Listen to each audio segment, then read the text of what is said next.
This video is strictly made for Hey, shut the f*** up, man.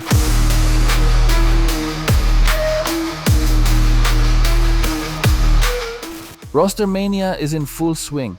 We all know that Tens and Sassy are leaving the Sentinels roster, while Curry was also relieved of his sixth man duties.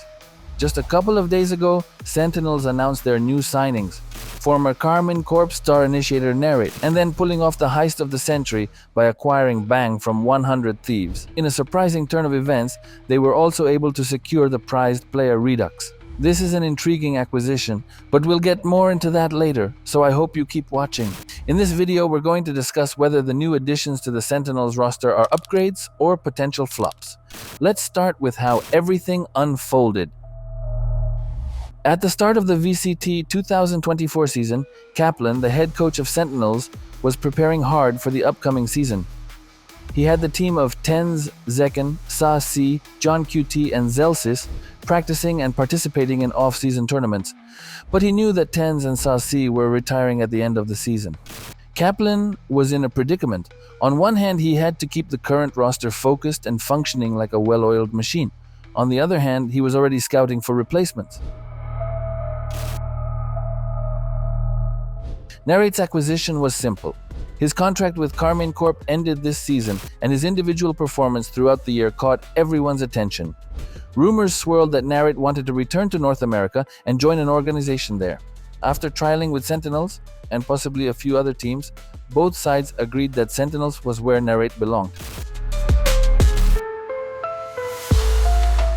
Bang's acquisition, however, was far from simple. When Sentinels announced Bang's acquisition, it was something a lot of people were not expecting. How did Sentinels pull off this Houdini-level maneuver? It's possible that, like any player, Bang wanted some kind of growth he wasn't getting at 100 Thieves.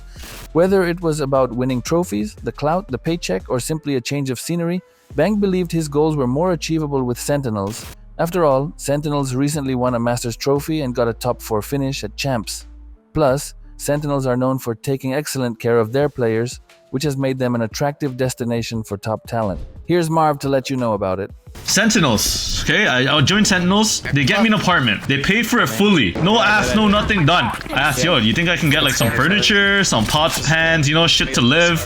They're like, yeah, we got you. I bet. Sentinels, you need a wooden? We'll get you two. You need a mouse? We'll get you two. You're a professional gamer. You should, you know, we should get you gear. As for the kid, Redux has been grinding since he was 13 years old.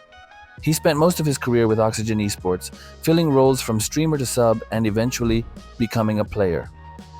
However, after Oxygen Esports dropped out of Valorant following their Challengers 2024 loss to TSM, Sentinels signed Redux as a fill-in for the Red Bull Homegrounds tournament. Although Sentinels didn't qualify for Red Bull Homegrounds in Berlin, it was still a huge surprise when Sentinels announced Redux would be their sixth man. Here's the thing, Redux is an incredible talent. He is the kind of player you can build a team around. So why would he agree to be a sixth man, even for a team like Sentinels? Could there be more to this story? Is someone else leaving Sentinels soon? I guess that's a story for another day. Anyway, as with any other roster shakeup, integrating Bang and Narrate into the Sentinels roster can either turn Sentinels into a championship-winning team or a cautionary tale of missed potential where the pieces just don't fit together. After all, these guys are not just replacing nobodies from the previous roster. They are actually replacing two legends who have won either 2 Masters or a Masters and a Champions tournament. So does Bang and Narrate have what it takes to take this team to higher levels of greatness?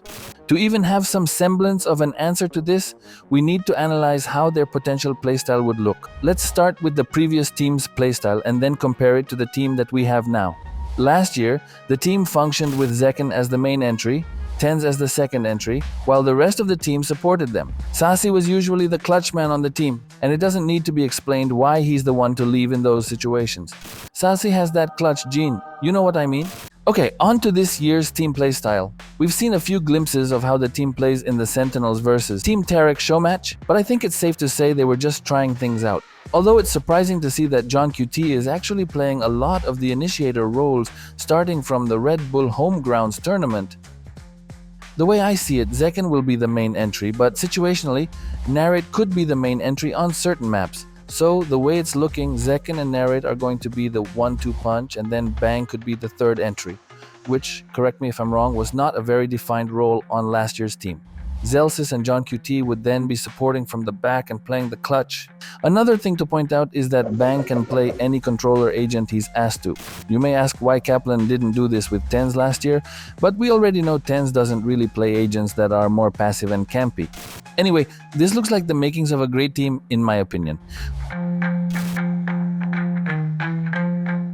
As Sentinels turn a new page, the focus shifts to the dynamics of teamwork and synergy, raising the question of how seamlessly these new players are blending with the established roster. So, in terms of chemistry, I'd say everything is smooth sailing.